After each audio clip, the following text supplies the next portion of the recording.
And we're joined by Al Paracini and Scott Lovell from the Amalgamated Transit Union. I'll put this to you first, Al. When people hear that you've taken a strike vote and you would be in a position to strike as early as Thursday, some people are thinking, am I going to walk out that morning and there's no bus coming?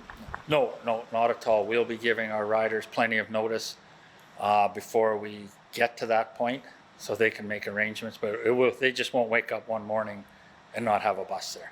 We will give notice. So why did you find it, I'll turn to you, Scott, why did your union find it necessary to take this action?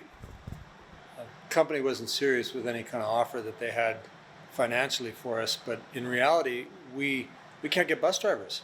I mean, Al just said that we wouldn't leave the public stranded, but that's exactly what's been happening, not through us, but because the company can't retain or even attract any drivers.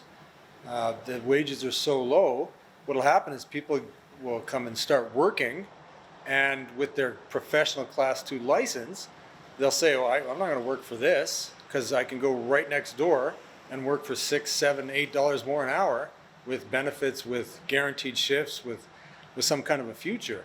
Right. So it's already happened. We've left people by the road. So I'll turn back to you, Al. If the company was to offer something closer to what you're trying to get for your drivers, it might actually help solve their problems. Oh, 100%.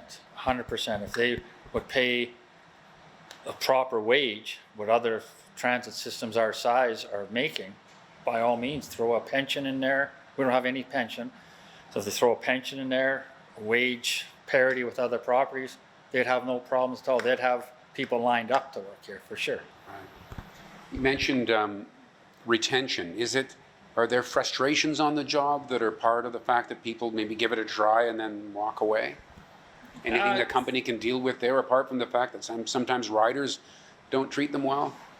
There could be a bit, but the schedules are so tight, the drivers find they're not having time to get out of the bus to go to the washroom. They're running back and forth, and you don't have time to have a sandwich or whatever. You just go, and we don't want to run late because then the people on the bus will miss their next connecting bus. Right. So give people a rough idea. Like if I was to quit this whole media thing and get behind the wheel of a bus, what am I going to be making per hour to get started, roughly? To start, yeah. $23 an hour. Does it go up from there pretty quick? Or? A few years. It's not. You could go to Soyuz A&W and make $25 an hour with benefits and pension right away. So people don't want to stay at those wages when their professional license. Like we spend thousands of dollars to get our professional license, and at those wages, you can't afford to live, especially with the cost of living here. What's it now? 8%? Yeah, and what sort of percent increase has the company offered? They offered us 2%, 1.5%, 1.5%. Our counter to them was, do you not want your employees to be happy? And their response was, happy employees don't make me any more money. That's who we're dealing with. But yet you want to get back around the table with these guys and hammer something out. I shouldn't say guys, with these. Yeah, with the company, yeah, exactly. And they aren't willing to come back with a fair and reasonable offer. Did you get any sense that, by taking the strike vote, that you're any closer to that happening? Well, we're hoping that the politicians will put pressure on them. BC Transit will put pressure on the company to come back to the table. Yeah. All right. Well, good luck, and hopefully somehow the buses keep rolling for people, and maybe you can do better for your members. Thank you. Yeah, that's our goal. Thanks.